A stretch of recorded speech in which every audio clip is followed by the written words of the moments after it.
Hello everyone, how are you all. कैसे हैं आप सब। मैं चंदन कुमार प्रीप्रियल क्लासेस के ऑनलाइन सेशन में आप समस्त छात्र छात्राओं का फिर से एक बार स्वागत करता हूं। दोस्तों, आज 9 मई 2020 है। जैसा कि हम क्लास की शुरुआत आज का इतिहास टुडे इन हिस्ट्री टॉपिक से करते हैं। आज के इतिहास में महत्वपूर्ण बिंदु है गोपाल कृष्ण गोखले। दोस्तों, आप लोगों ने इनका नाम सुन रखा होगा। ये महात्मा गांधी के राजनीतिक गुरु थे। ध्यान दें दोस्तों कि आज ही की तारीख 9 मई 1866 को इनका जन्म महाराष्ट्र राज्य में हुआ था।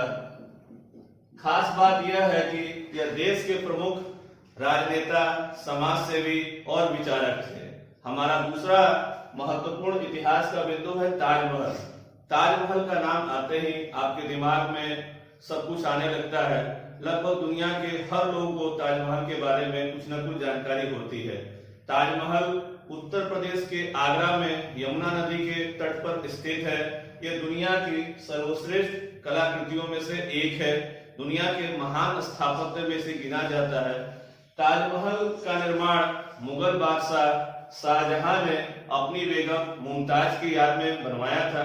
दोस्तों, आज ही की तारीख 9 मई 1653 को इसका निर्माण पूरा हुआ था। ध्यान दें दोस्तों, निर्माण कार्य पूरा हुआ। इस कार्य को करने में लगभग 22 वर्ष लगे और इस ताजमहल का डिजाइन या कहें इसके वास्तुकार उस्ताद अहमद लाहौरी थे।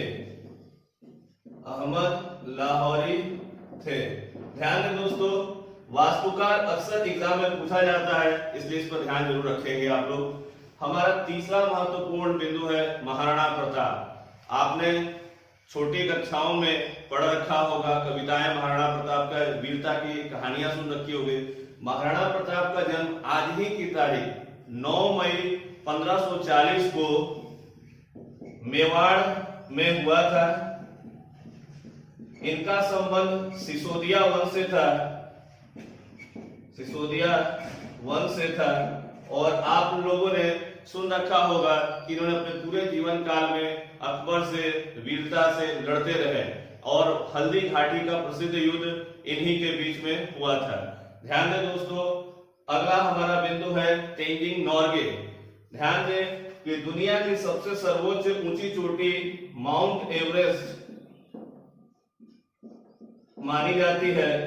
मानी क्या जाती है, ये है ही। ध्यान दें, तेंजिंग नोर्गे और एडमंड हिलेरी दुनिया के पहले ऐसे व्यक्ति थे जिन्होंने माउंट एवरेस्ट पे चढ़ाई पूरी की थी। खास बात है दोस्तों कि तेंजिंग नोर्गे का निधन आज ही की तारीख 9 मई 1986 को हुआ था। हमारा अगला और खास बिंदु है विश्व बैंक। विश्व बैंक के बारे में अक्सर आपको सुनने को मिल जाता है। ध्यान दें दोस्तों, विश्व बैंक आज की तारीख 9 मई 1947 को विश्व बैंक ने अपना पहला ऋण फ्रांस देश को दिया था। दोस्तों, हमारा पहला करंट अफेयर्स होगा दिया मिर्जा। दिया मिर्जा भारतीय फिल्म अभिनेत्री है। इनको आप जानते होंगे, नहीं जानते होंगे तो जान जाए। ध्यान दें दोस्तों, दिया मिर्जा को दुनिया की एक संस्था है UNEP क्या सद्भावना दूत नियुक्त किया गया है, जिसे अंग्रेजी में गुडविल एम्बेसडर भी कहा जाता है। UNEP का फुल फॉर्म होता है दोस्तों United Nation Environment Programme. United Nation Environment Programme की स्थापना 1972 में हुई। इसका हेडक्वार्टर नैरोबी में है। नैरोबी कीनिया देश के अंतर्गत आता है और यह कीनिया की राजधानी भी है और वर्तमान में इसके अध्यक्ष एंडरसन है, इंगर एंडरसन। अब थोड़ी चर्चा कर ले दोस्तों। यूएनईपी का मुख्य कार्य यह होता है कि पूरी दुनिया में पर्यावरण के रक्षण का कार्यक्रम चलाया जाए और उससे लोगों में, समाज में पर्यावरण के प्रति जागरूकता को बढ़ाया जाए। सद्भावना दूत का मुख्य कार्य यह होता है कि यूनाइटेड नेशन एनवायरनमेंट प्रोग्राम के कार्यों को पूरी दुनिया में प्रचारित करे और उसके लिए फंड इकट्ठा करे, यही मुख्य कार्य होता है। हमारा आज का दूसरा करंट अफेयर्स है तमिलनाडु। तमिलनाडु भारत का एक महत्वपूर्ण राज्य है। यह भारत का एक दक्षिणी राज्य है, परंतु आज हम इसकी चर्चा क्यों कर रहे हैं? तमिलनाडु के सीएम के पलानीस्वामी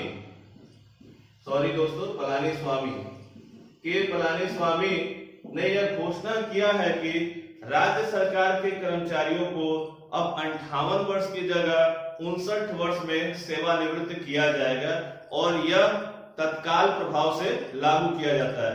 वर्तमान में तमिलनाडु के गवर्नर बनवारीलाल पुरोहित है।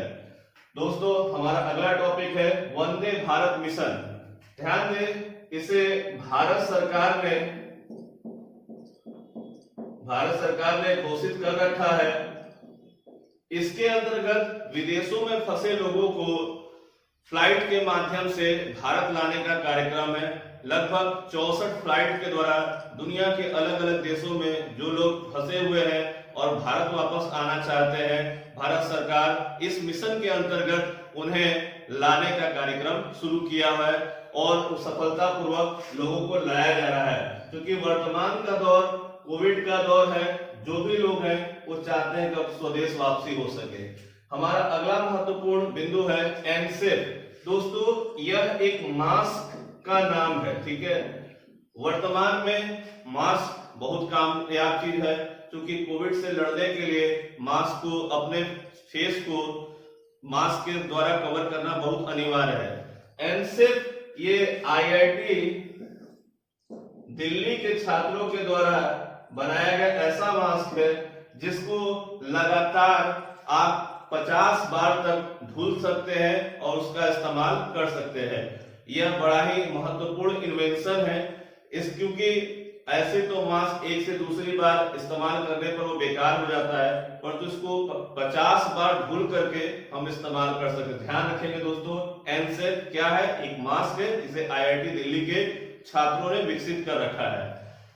अगला हमारा महत्वपूर्ण बिंदु है लॉन्ग मार्च 5B। यह एक रॉकेट का नाम है, जिसे चीन ने प्रक्षेपित किया है। हाल ही में चीन ने इसका प्रक्षेपण किया है। चीन ने इसका प्रक्षेपण हैनान द्वीप से किया है। अगला टॉपिक है पैरा टर्शरी ब्यूटाइल कैटेचोल, पीटीबीसी। दोस्तों, आप लोग इसे मोस्ट इंपॉर्टेंट कर लेंगे, क्योंकि आगामी परीक्षाओं में इससे प्रश्न अवश्य पूछे जाएंगे। इसका मुख्य कारण यह है कि अभी हाल ही में आंध्र प्रदेश के विशाखापट्टनम में जो गैस रिसाव हुआ है, कल की क्लास में हमने बताया था कि स्टायरीन नामक गैस के रिसाव के कारण कुछ लोगों की मृत्यु हो गई। इस गैस के रिसाव को कम करने वाले रसायन का नाम है पैरा टर्शरी ब्यूटाइल कैटेचोल। हमारा अगला टॉपिक है एनजीटी। एनजीटी का फुल फॉर्म होता है नेशनल ग्रीन ट्रिब्यूनल।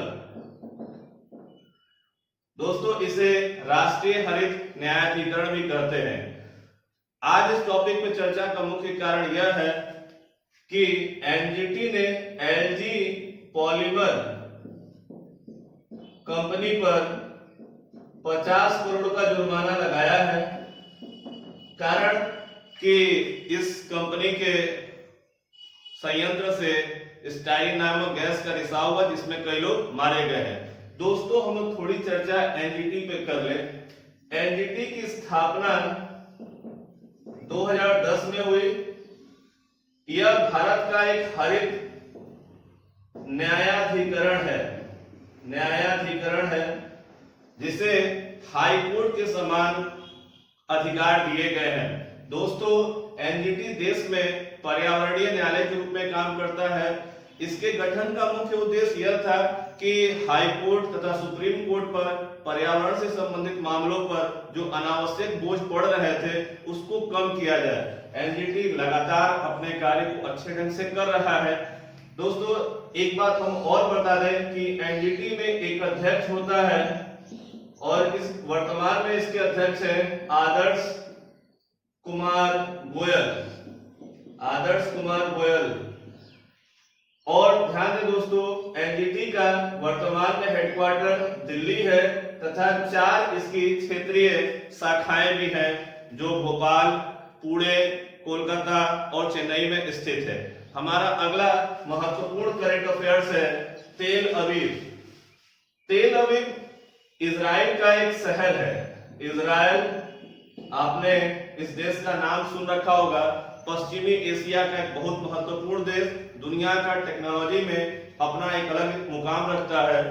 इजराइल का प्रमुख शहर है तेल अवीव। इजराइल की सरकार ने गुरु रविंद्रनाथ टैगोर के जन्म दिवस के अवसर पर अपने यहाँ एक सड़क का नाम रखा है तेल अवीव में।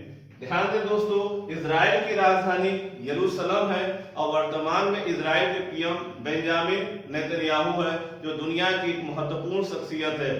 हमारा अगला महत्वपूर्ण बिंदु है आयुष संजीवनी ऐप। ध्यान दें दोस्तों, इस ऐप को देश के स्वास्थ्य मंत्री, केंद्रीय स्वास्थ्य मंत्री डॉक्टर हर्षवर्धन सिंह तथा देश के आयुष मंत्री श्रीपद यसो नायक के द्वारा प्रारंभ किया गया है। इस ऐप का मुख्य उद्देश्य यह होगा कि कौन से लोग कोविड से पीड़ित हो रहे हैं, कोविड के इलाज में क्या आवश्यकताएं हैं, और आयुष जो हमारे प्राचीन पद्धति है जिसमें आयुर्वेद, होम्योपैथ, यूनानी, सिद्धा का इस्तेमाल किया जाता है, इसका इस्तेमाल से कोविड के मरीजों पर क्या असर हो रहा है, इस ऐप के माध्यम से उसकी निगरानी की जाएगी। हमारा अगला महत्वपूर्ण बिंदु है दोस्तों मूडीज एक रेटिंग एजेंसी है और यह एजेंसी यूएसए की एजेंसी है जिसका हेडक्वार्टर न्यूयॉर्क में है और इसकी स्थापना 1909 में हुई थी। दुनिया की महत्वपूर्ण रेटिंग एजेंसियों में से एक है। जैसे दुनिया की एक महत्वपूर्ण रेटिंग एजेंसी फिच है, दूसरा स्टैंडर्ड एंड पुअर्स। ध्यान दें दोस्तों कि मूडीज ने हाल ही में यह घोषणा किया है कि 2020-21 के वित्तीय वर्ष में भारत की विकास दर लगभग 0 के पास रहने वाली है। यह एक बहुत बड़ा चिंता का विषय है।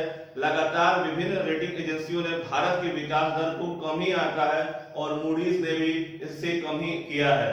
ध्यान दें दोस्तों, मूडीज के संस्थापक जॉन मूडी है।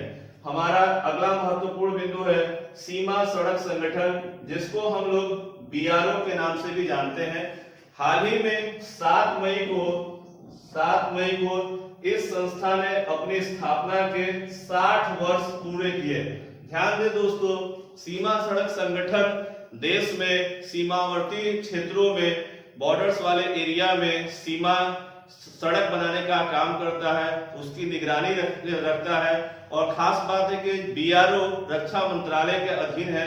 वर्तमान में देश के रक्षा मंत्री राजनाथ सिंह है। ध्यान दें दोस्तों, आपको अगर हमारा वीडियो अच्छा लगा हो तो इसे लाइक करें, सब्सक्राइब करें, शेयर करें, बेल आइकन का बटन दबाना ना भूलें। और खास बात यह है दोस्तों कि आपके कमेंट हमें बहुत जरूरी है, क्योंकि कमेंट से हम लगातार वीडियो में सुधार लाएंगे, कंटेंट को बढ़ाने का प्रयास करेंगे। नमस्कार।